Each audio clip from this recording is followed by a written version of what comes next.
Hi my dear students, how are you? ഇപ്പോൾ നമ്മൾ C എസിൻ്റെ ഒരു മോഡ്യൂൾ കംപ്ലീറ്റ് ചെയ്തിട്ടുണ്ട്. ക്ലൗഡ് കമ്പ്യൂട്ടിങ്ങും കൂടെ കൊണ്ട് നമ്മളൊരു മോഡ്യൂൾ കംപ്ലീറ്റ് ചെയ്തു. ഇനി നമുക്ക് നോക്കാനുള്ളത് വേറൊരു മോഡ്യൂളാണ്, ലാസ്റ്റ് മോഡ്യൂളായ ടെക്നോളജി ആൻഡ് സൊസൈറ്റി. അതാണ് നമ്മുടെ മോഡ്യൂൾ. ഓക്കെ, അതിൽ കുറച്ച് തിയറി പോർഷൻസ് മാത്രമേ ഉള്ളൂ. ഒരു ചെറിയൊരു മോഡ്യൂളാണ്, വേഗം തീരും. നമുക്കെല്ലാം അറിയാവുന്ന കുറേ ടെക്നോളജി റിലേറ്റഡ് ടോപ്പിക്സാണ് ഇതിലുള്ളത്. അപ്പോൾ ഇതിനു മുമ്പൊരു കാര്യം, കഴിഞ്ഞ ഫുൾ മോഡ്യൂൾ ഫുൾ നിങ്ങൾ കംപ്ലീറ്റ് ചെയ്തിട്ടുണ്ടാവുന്ന നോട്ട്സ് നമുക്കൊരു ഗൂഗിൾ മീറ്റിൽ നോട്ട് ചെക്ക് ചെയ്യാം. പിന്നെ നമ്പർ സിസ്റ്റത്തിൻ്റെ കുറച്ച് എക്സസൈസ് കൂടെ ചെയ്യാനുണ്ട്, അതും കൂടെ ചെയ്യണം. അതുകൂടെ കഴിഞ്ഞാൽ മോഡ്യൂൾ നമുക്ക് കംപ്ലീറ്റ് ആവും. ഇന്ന് നമുക്ക് ഇതിൻ്റെ നെക്സ്റ്റ് മോഡ്യൂൾ സ്റ്റാർട്ട് ചെയ്തിട്ട് കുറച്ച് ഡീറ്റെയിൽസ് നോക്കാം. Okay, technology and society. Okay, technology affects the way individuals communicate. Technology എന്താണെന്നും ടെക്നോളജിയുടെ ഇൻഫ്ലുവൻസ് ഒക്കെ എന്താണെന്നൊക്കെ നമുക്കിപ്പോൾ ആരും പറഞ്ഞു തരാതെ തന്നെ അറിയാം, അല്ലേ? ടെക്നോളജി ഇല്ലാതെ നമുക്കൊന്നും ചെയ്യാൻ പറ്റില്ല. Technology has both positive and negative effects on society, including the possible improvement or declination of society. Society is defined as the sum of social relationships among human beings, and technology is defined as the body of knowledge available to a civilization that is of use in fashioning implements, practical manual arts and skills, and extracting or collecting materials. അപ്പോൾ society എന്ന് പറയുന്നത് എന്താണ്? ഒരു social റിലേഷൻഷിപ്പിൻ്റെ സമ്മാണ് society. Social relationship വരുന്ന ആരുടെ ഇടയിലാണ്? Human ബീങ്സിൻ്റെ ഇടയിലും. Human ബീങ്സിൻ്റെ ഇടയിലുള്ള സോഷ്യൽ റിലേഷൻഷിപ്പിൻ്റെ ഒരു സമ്മിനെയാണ് നമ്മൾ സൊസൈറ്റി എന്ന് പറയുന്നത്. ഈ ടെക്നോളജി എന്താണ്? Technology acts act the body of the knowledge. അപ്പോൾ ടെക്നോളജി എന്ന് പറയുന്നത് ഒരു സെറ്റ് ഓഫ് നോളജാണ്. എന്തിനൊക്കെയാണ് നമുക്കത് യൂസ് ചെയ്യുന്നത്? Civilisation of that is of use in fashioning implements, practical നമ്മളിപ്പോൾ ഹ്യൂമൻ ബീങ്സ് ചെയ്യുന്ന ഒരുവിധപ്പെട്ട എല്ലാ കാര്യങ്ങളും ടെക്നിക്കലി കണക്റ്റഡ് ആണ്. അപ്പോൾ എന്തെങ്കിലും ഒരു ഇൻഫർമേഷൻസ് എക്സ്ട്രാക്ട് ചെയ്യാനും കളക്ട് ചെയ്യാനും മാനുവൽ ആർട്സും സ്കില്ലും ഒക്കെ ചെയ്യാനും ഒക്കെ നമ്മൾ എല്ലാം ടെക്നോളജിയെ അറിഞ്ഞും അറിയാതെ നമ്മൾ ഡിപ്പെൻഡ് ചെയ്ത് നിൽക്കുന്നു. Okay, technology shapes our society and has both positive and negative effects. നമ്മൾ എല്ലാത്തിനും പറയുന്ന പോലെ every technology or everything has a positive as well as the negative effects. നമ്മൾ നല്ല രീതിയിൽ ടെക്നോളജി യൂട്ടിലൈസ് ചെയ്താൽ നല്ലത്, അല്ലെങ്കിൽ അത് മോശമായ രീതിയിൽ പോവുകയാണെങ്കിൽ അതിൻ്റേതായ ആഫ്റ്റർ എഫക്ട്സ് ഒക്കെ നമ്മൾ ഫേസ് ചെയ്യേണ്ടി വരും. Okay, next one is social issues and cultural changes induced by technology. അപ്പോൾ ഒരു ടെക്നോളജി ഉപയോഗിക്കുന്നത് വഴി എന്തൊക്കെ സോഷ്യൽ ഇഷ്യൂസ് ആണ്, കൾച്ചറൽ ചേഞ്ചസ് ഒക്കെയാണ് വരുന്നതെന്നാണ് ഇത് നോക്കാൻ പോകുന്നത്. First one, identity theft, cyber bullying, gaming addiction, privacy, health and fitness, education, terrorism and crime, communication breakdown, defamation of character. Identity theft ഒക്കെ നമുക്കറിയാം. നമ്മുടെ ഐഡൻറ്റിറ്റിയിൽ ഒരുപാട് അക്കൗണ്ട് റിലേറ്റഡ് ക്യാഷ് പോകുന്നു, അങ്ങനെയുള്ള കാര്യങ്ങളൊക്കെ. പിന്നെ സൈബർ ബുള്ളിങ്, അത് ഇപ്പോഴത്തെ ജനറേഷനിൽ പറഞ്ഞു തരേണ്ട കാര്യമില്ലല്ലോ. ഓരോരോ ഫേമസ് ക്യാരക്ടേഴ്സിന് നടത്തുന്ന സൈബർ ബുള്ളിങ് ഒക്കെ നിങ്ങൾക്കറിയാം. പിന്നെ ഗെയിമിംഗ് അഡിക്ഷൻ, അതിപ്പോൾ എല്ലാവർക്കും ഉള്ള ഒരു സോഷ്യൽ ഇഷ്യൂ ആണ് gaming addiction. Then privacy related ഇഷ്യൂസാണ് ടെക്നോളജിയിൽ. അത് നമ്മുടെ പ്രൈവസി നമ്മൾ നല്ല രീതിയിൽ സെക്യൂർഡായിട്ട് വെച്ചിരിക്കണം, അല്ലാന്നുണ്ടെങ്കിൽ അത് മാൽ പ്രാക്ടീസിന് വേണ്ടി ബാക്കിയുള്ള ആൾക്കാർക്ക് യൂസ് ചെയ്യാൻ പറ്റും.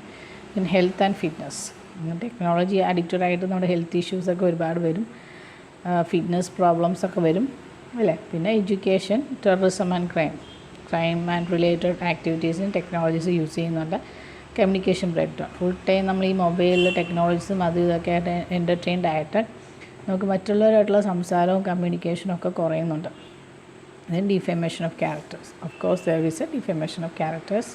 Okay, these are the issues coming under the technology. Okay, social issues.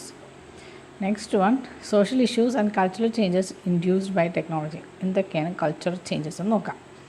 Technology has completely changed our culture. Correct അല്ലേ? ടെക്നോളജി ഡെവലപ്പ് ചെയ്യുന്നതോടെ നമ്മുടെ പഴയ കൾച്ചറെല്ലാം കംപ്ലീറ്റ്ലി ചേഞ്ച്ഡ് ആയി. From our values to our means of communication.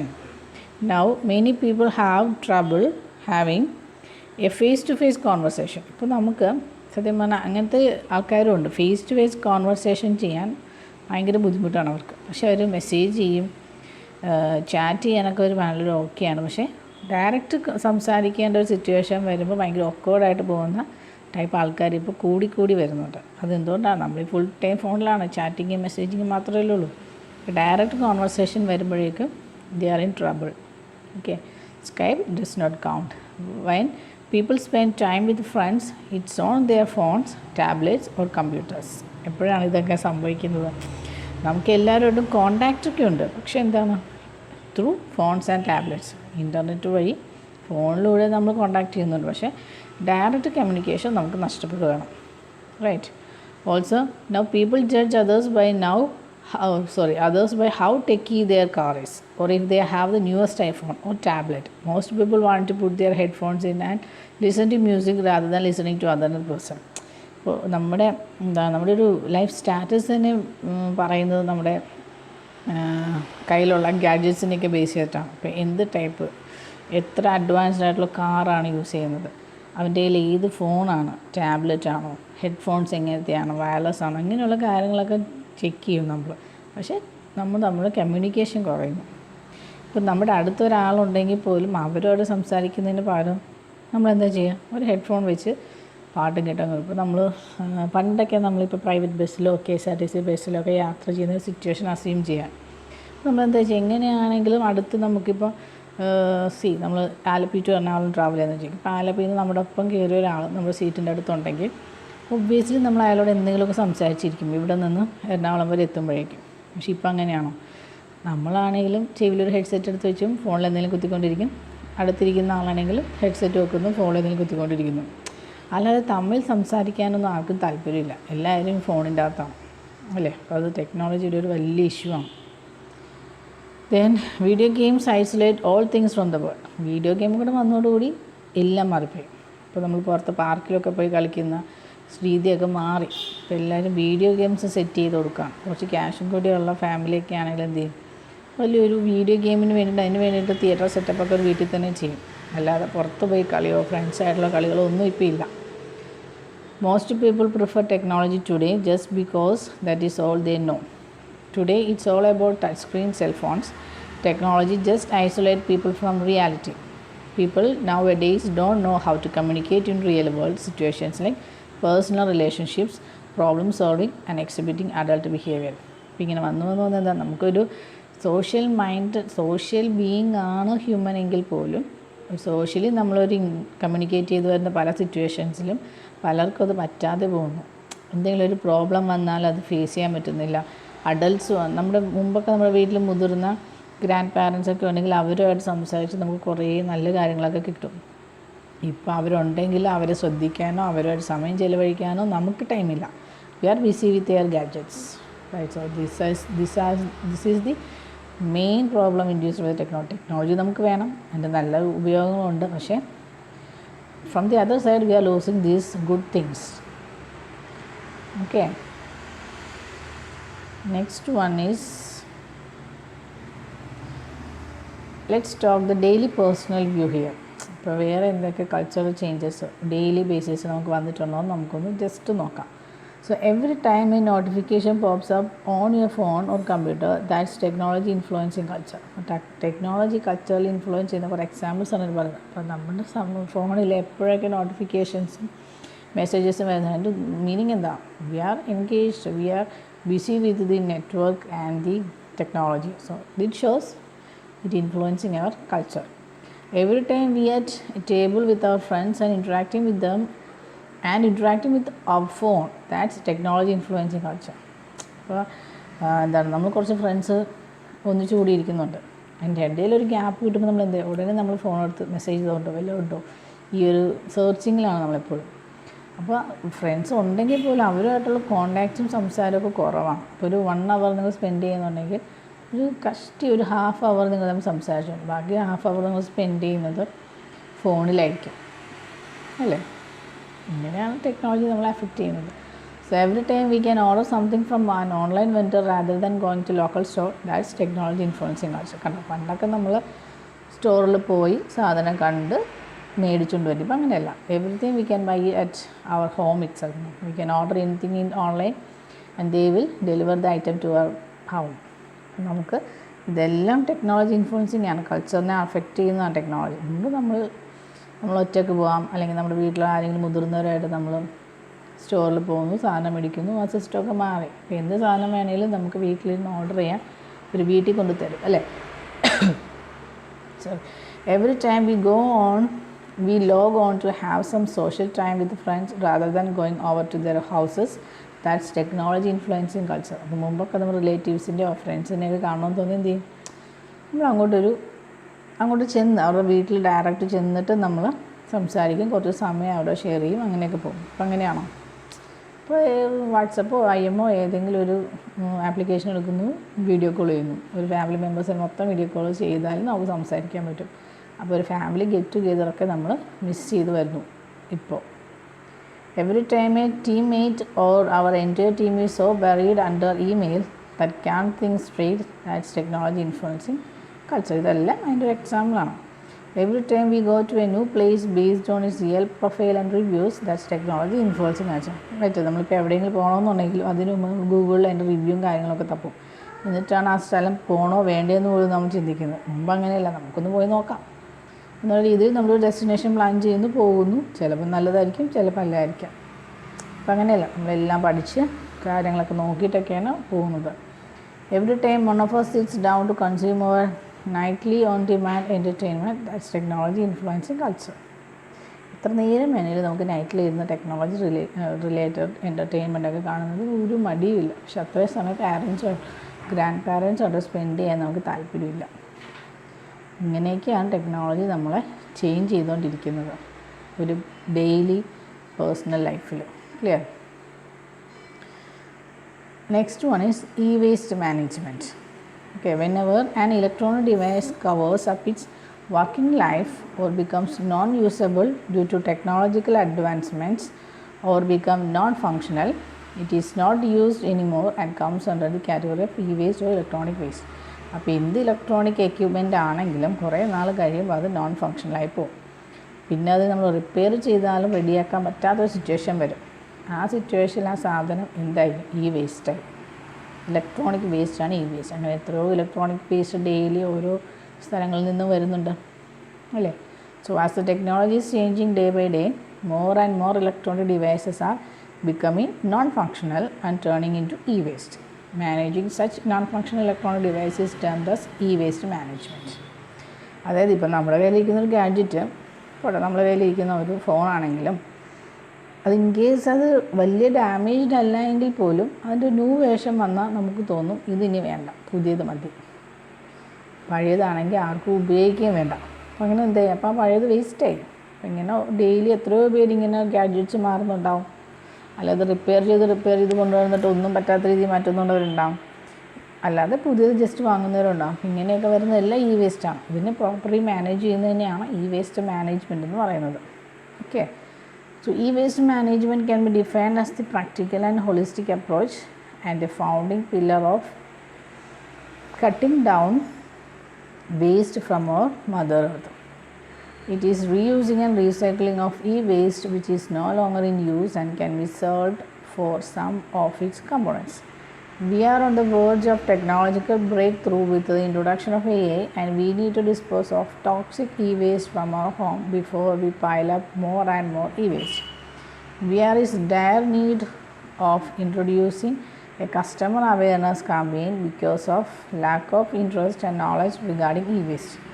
ശരിക്കും നമ്മളൊരു properly e-waste ഇപ്പോഴും manage ചെയ്യുന്നില്ല എന്ന് തന്നെ പറയണം. അതിന് വേണ്ടിയിട്ടൊരു കറക്റ്റ് മെത്തേഡൊന്നും നമ്മൾ ഫോളോ ചെയ്യുന്നില്ല എല്ലായിടങ്ങളിലും. അപ്പോൾ ഇപ്പോഴൊക്കെ ആണെങ്കിൽ AI എന്താ, ആർട്ടിഫിഷ്യൽ ഇൻ്റലിജൻസ്, അതിൻ്റെ വരവോടുകൂടി ഒട്ടുമിക്ക പഴയ ഡിവൈസുകളും ഇനി അൺയൂസ്ഡായി പോകും. അപ്പോൾ അതിനു മുമ്പ് നമുക്ക് എന്തെങ്കിലും ഒരു കാമ്പയിനോ അല്ലെങ്കിൽ അവയർനെസ് പ്രോഗ്രാമോ ഒക്കെ കസ്റ്റമേഴ്സിന് കൊടുക്കണം, ഇതെങ്ങനെ ഡീൽ ചെയ്യാമെന്നുള്ളത്. അപ്പോൾ അതൊക്കെ ചെയ്തെങ്കിൽ ഇനി e-waste നമുക്ക് പ്രോപ്പർലി മാനേജ് ചെയ്യാൻ പറ്റുള്ളൂ. Okay. So proper disposal of used electronic gadgets. E-waste is a growing problem for us in India. As an 132 crore strong economy, we produce e-waste in large quantities. It is very important to dispose of waste in a pragmatic manner. ഏതെങ്കിലും ഒരു properly മാനറിൽ ഇത് നമ്മൾ dispose ചെയ്തേ പറ്റുള്ളൂ. കാരണം Indian population എന്ന് പറയുന്നത് കൂടുതലാണ്. അപ്പോൾ ഓരോ ദിവസം അവിടെ ഉണ്ടാകുന്ന e-wasteൻ്റെ ക്വാണ്ടിറ്റിയും കൂടുതലാണ്. So waste to dispose of e-waste. അപ്പോൾ എന്തൊക്കെയാണ് ഇപ്പോൾ നമ്മൾ കൊണ്ടുവന്നിരിക്കുന്ന ഇ വേസ്റ്റ് മാനേജ്മെൻറ്റ് എന്നാണ് ഇനി നോക്കാൻ പോകുന്നത്. So give back to your electronic companies and drop off points. ഒന്നില്ലെങ്കിൽ ആ സെയിം ഇലക്ട്രോണിക് കമ്പനിക്ക് തിരിച്ചു കൊടുക്കാം. വിസിറ്റ് സിവിക് ഇൻസ്റ്റിറ്റ്യൂഷൻസ്, ഏതെങ്കിലും സിവിക് ഇൻസ്റ്റിറ്റ്യൂഷൻസിൽ വിസിറ്റ് ചെയ്ത് അതിൻ്റേതായ രീതികളുണ്ടെങ്കിൽ കണ്ടുപിടിക്കുക. ഡൊണേറ്റിംഗ് യുവർ ഔട്ട്ഡേറ്റഡ് ടെക്നോളജി, ആർക്കെങ്കിലും അത് ഉപയോഗിക്കാൻ പറ്റുന്ന ആർക്കെങ്കിലും അത് ഡൊണേറ്റ് ചെയ്യുക. Sell off your outdated technology, ഒന്നില്ലെങ്കിൽ അതിനെ സെക്കൻഡ് ഹാൻഡായിട്ട് വിറ്റ് കളയാം. Give your electronic waste to a certified e waste recycler. ഇതൊന്നുമല്ല എന്നുണ്ടെങ്കിൽ സർട്ടിഫൈഡ് ഇ വേസ്റ്റ് റീസൈക്ലേഴ്സ് ഉണ്ട്. അതിൻ്റെ ഒരു കോൺട്രാക്ട്സും കാര്യങ്ങളൊക്കെ നമുക്ക് കുറവാണ്, പക്ഷേ ആക്ച്വലി അതുണ്ട്. അങ്ങനെ അത് കണ്ടുപിടിച്ചിട്ട് നമുക്ക് അവർക്ക് അത് കൊടുക്കാം. അപ്പോൾ അവരത് പ്രോപ്പർലി മാനേജ് ചെയ്തോളും. ഓക്കെ, നെക്സ്റ്റ് വൺ ഈസ് നമ്മൾ നേരത്തെ കണ്ട ഒരു ഇഷ്യൂസാണ് identity theft. Of course when someone uses our identity or personal information such as our name, our license or our unique ID number without our permission to commit a crime or fraud. നമ്മുടെ personal details ഉപയോഗിച്ചിട്ട് നമ്മളുടെ details വെച്ചിട്ട് വേറെ ആരെങ്കിലും പറ്റിക്കുക, അല്ലെങ്കിൽ നമ്മുടെ തന്നെ അക്കൗണ്ടിൽ നിന്ന് ക്യാഷൊക്കെ ട്രാൻസ്ഫർ ചെയ്ത് എടുക്കാം. ഇതെന്താ, നമ്മുടെ ഐഡൻറ്റിറ്റി യൂസ് ചെയ്യുന്ന എല്ലാ കള്ളത്തരവും, അതിനെയാണ് ഐഡൻറ്റിറ്റി തെഫ്റ്റ് എന്ന് പറയുന്നത്. Okay, next common ways how our identity can be stolen. അപ്പോൾ ഏതൊക്കെ രീതിയിലാണ് നമ്മുടെ ഐഡൻറ്റിറ്റി പോകാൻ സാധ്യതയുള്ളത്. Data breaches, first category is data breaches. Next one is internet hacking. ഇൻ്റർനെറ്റിൽ ഹാക്കേഴ്സൊക്കെ ഉണ്ട്, അതുവഴി നമ്മുടെ ഡീറ്റെയിൽസ് ചോർത്തപ്പെടാം. മാൽവെയർ ആക്ടിവിറ്റി, ഏതെങ്കിലും മാൽവെയർസിനെ യൂസ് ചെയ്തിട്ട് നമ്മുടെ പേഴ്സണൽ ഇൻഫർമേഷൻസ് അവർക്ക് എടുക്കാം. Credit and theft, credit card theft, അത് നമ്മൾ ഒരുപാട് കേൾക്കുന്നുണ്ട് അല്ലേ. Then mail theft, phishing and spam attacks, wifi hacking, mobile phone theft, ATM skimmers. ഇതൊക്കെയാണ് നമ്മുടെ ഐഡൻറ്റിറ്റി പോകാൻ സാധ്യതയുള്ള കുറച്ച് രീതികൾ. ഇതൊക്കെ നമ്മൾ ചെയ്യുമ്പോൾ എപ്പോഴും ശ്രദ്ധിച്ചു വേണം ചെയ്യാൻ. ഓക്കെ, അപ്പോൾ ഇൻ്റർനെറ്റോട് കണക്ട് ചെയ്ത് നമ്മൾ എവിടെയൊക്കെ പേഴ്സണൽ ഇൻഫർമേഷൻസ് ഷെയർ ചെയ്യേണ്ട സിറ്റുവേഷൻ വരുന്നുണ്ടോ അതെല്ലാം ഓതറൈസ്ഡ് ആണോ എന്ന് ചെക്ക് ചെയ്തിട്ട് വേണം നമ്മൾ കൊടുക്കാൻ. നമ്മുടെ കയ്യിലിപ്പോൾ നിങ്ങൾ വിചാരിക്കും നമ്മുടെയൊക്കെ ഇൻഫർമേഷൻ കിട്ടിയിട്ട് എന്ത് ചെയ്യാനാണ് എന്ന് വിചാരിക്കും. പക്ഷേ ഓരോ സിംഗിൾ പേഴ്സൻ്റെ ഇൻഫർമേഷൻ ആണെങ്കിൽ പോലും they can use for other crime activities. Clear? അതുകൊണ്ട് എപ്പോഴും നമ്മൾ വിജിലൻ്റ് ആയിരിക്കണം നെറ്റ്വർക്കിൽ വർക്ക് ചെയ്യുമ്പോൾ. Okay, common ways our identity is used. നമ്മുടെ ഐഡൻറ്റിറ്റി യൂസ് ചെയ്യുന്ന കോമൺ വേസ് ഏതൊക്കെയാണ്? Thieves open fraudulent credit card accounts in our name. Thieves use our credit cards or account numbers to make purchases. അപ്പം ഒരു duplicate account അവർ create ചെയ്യും, അത് ഉപയോഗിച്ചിട്ട് അവർ purchase ചെയ്യും. Amount പോകുന്നത് നമ്മുടെ ഒറിജിനൽ അക്കൗണ്ടിൽ നിന്ന്. Clear? Thieves sell our personal information on the dark web, unique ID number, credit card and account information to commit credit fraud, medical fraud and more. Dark web എന്നൊരു സംഭവമുണ്ട്, അതിലാണ് ഈ എന്താ പറയുക നെറ്റ്വർക്ക് റിലേറ്റഡ് എല്ലാ fraudulent activities നടക്കുന്നത്. Free ആയിട്ടിരിക്കുമ്പോൾ just search ചെയ്യുക, ഒരുപാട് ഇൻവോൾവ് ആവണ്ട. കാണുമ്പോൾ നിങ്ങൾക്ക് ഭയങ്കര ഇൻട്രസ്റ്റിംഗ് തോന്നുമായിരിക്കും, പക്ഷേ it is dangerous. Clear? So അങ്ങനെയുള്ള നെറ്റ്വർക്കിംഗ് തെഫ്റ്റും നമ്മുടെ ഇടയിലുണ്ട്. പല രീതിയിലുള്ള മെഡിക്കൽ ഫീൽഡിലൊക്കെ ഒരുപാട് കള്ളത്തരങ്ങളൊക്കെ നടക്കുന്നുണ്ട്. ഇതൊക്കെ ശ്രദ്ധിച്ച് വേണം ഓരോ കാര്യങ്ങളും നിങ്ങൾ ഇനി ചെയ്ത് മുന്നോട്ട് പോകാൻ. Thieves file fraudulent taxes and or steal our tax refund. ഇപ്പോൾ ഇൻകം ടാക്സ് റിലേറ്റ് ചെയ്ത ഡീറ്റെയിൽസൊക്കെ നല്ല ബിസിനസ് ആൾക്കാർക്കൊക്കെ ആണെങ്കിൽ ഈ ഇൻകം ടാക്സ് ഇഷ്യൂസൊക്കെ വന്നാൽ ഭയങ്കര പ്രശ്നമാണ്. അപ്പോൾ അവരുടെ ടാക്സ് ഡീറ്റെയിൽസൊക്കെ എടുത്തിട്ട് അവർക്ക് എന്ത് ഫ്രോഡുലൻറ്റ് ആക്ടിവിറ്റീസും ചെയ്യാം. അപ്പോൾ നമ്മളെപ്പോഴും ശ്രദ്ധിച്ച് വേണം ചെയ്യാൻ. Thieves know your account passwords, bank PIN numbers or other password to access your computer. നമ്മുടെ അക്കൗണ്ട് നമ്പറും ബാങ്ക് പിൻ നമ്പേഴ്സും ഒക്കെ കിട്ടിയാൽ ഈസി ആയിട്ട് ഹാക്കേഴ്സിന് നമ്മുടെ കമ്പ്യൂട്ടർ ആക്സസ് ചെയ്യാനും നമ്മുടെ എല്ലാ ഡീറ്റെയിൽസും ആക്സസ് ചെയ്യാനും പറ്റും. അപ്പോൾ everything should be in a protective manner. How to protect identity online. ഈ ഓൺലൈൻ ഐഡൻറ്റിറ്റി നമുക്ക് എങ്ങനെ പ്രൊട്ടക്റ്റ് ചെയ്യാം?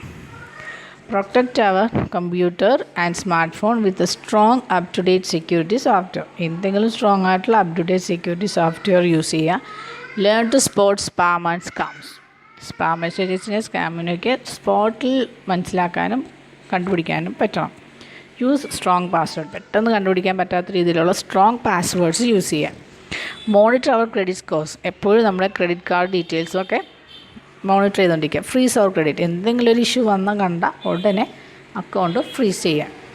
Only use reputable website when making purchases. ഇപ്പോൾ പർച്ചേസ് ചെയ്യുമ്പോൾ ഓൺലൈൻ പർച്ചേസിലൊക്കെ ചെയ്യുമ്പോൾ എപ്പോഴും ശ്രദ്ധിക്കേണ്ടത് ഒരു റെപ്യൂട്ടഡ് വെബ്സൈറ്റ് ആയിരിക്കണം. പേര് കൊണ്ട് നമുക്ക് ഫെമിലിയർ ആയിരിക്കാം പലതും, പക്ഷേ ഇതൊക്കെ റെപ്യൂട്ടഡ് ആണോ എന്ന് അന്വേഷിച്ച് കണ്ടിട്ടൊക്കെ വേണം ഓൺലൈൻ പർച്ചേസൊക്കെ ചെയ്യാൻ വേണ്ടിയിട്ട്. ഓക്കെ, ഇപ്പോൾ ഒരുപാട് ഓൺലൈൻ വെബ്സൈറ്റ്സ് ഒക്കെ അവൈലബിൾ ആണ്. പക്ഷേ ഇതെല്ലാം ജെന്യുവൻ ആണോ എന്ന് ഉറപ്പ് വരുത്തിയിട്ട് വേണം ചെയ്യാൻ. Okay, steps immediate after identity theft. അങ്ങനെ എന്തെങ്കിലും സംഭവിച്ചാൽ എന്തൊക്കെ ചെയ്യണം? Contact your lender, notify them of the fraud. If it's A credit card account, freeze your card immediately. ഇതുമായിട്ട് റിലേറ്റ് ചെയ്തോ അതോറിറ്റി ചെയ്താണ് അവർ നമ്മൾ ഉടനടി വിവരം അറിയിച്ചിട്ട് എന്താണ് അവർക്ക് പെട്ടെന്ന് എടുക്കാൻ പറ്റുന്ന ആക്ഷൻ അത് അവരെ കൊണ്ട് ചെയ്യിക്കാം. Register an FIR with the police. അങ്ങനെയല്ല, കേസ് ആക്കണമെന്നുണ്ടെങ്കിൽ register the FIR with the police. Follow up with the lender to ensure that the fraudulent transaction the FIR is removed. അപ്പോൾ എപ്പോഴും എന്താണ് പോലീസിൽ FIR കൊടുത്തിട്ടുണ്ടെങ്കിൽ അത് ഫോളോ അപ്പ് ചെയ്യണം. Okay, with the lender to ensure that the fraudulent transaction the FIR is removed. അപ്പോൾ FIR കൊടുത്ത് automatically നമ്മൾ അതിൻ്റെ അപ്ഡേറ്റ്സും കാര്യങ്ങളൊക്കെ ചെയ്തിരിക്കണം. അപ്പോൾ അതെല്ലാം പ്രോപ്പറായിട്ട് ചെയ്യാം. ഓക്കെ, അത്രയും കൊണ്ട് നമുക്ക് ഇന്ന് സ്റ്റോപ്പ് ചെയ്യാം. ഇനി next topic unique IDs and biometrics ആണ്. അത് നമുക്ക് നെക്സ്റ്റ് ക്ലാസ്സിൽ നോക്കാം. ഓക്കെ, അപ്പോൾ സെക്കൻഡ് മോഡ്യൂളല്ല, ഫോർത്ത് മോഡ്യൂളാണ്. സോ നെക്സ്റ്റ് മോഡ്യൂൾ വൃത്തിയായിട്ട് നോട്ട്സ് എഴുതുക, പഠിക്കുക. Okay, so thank you children, take care and bye bye.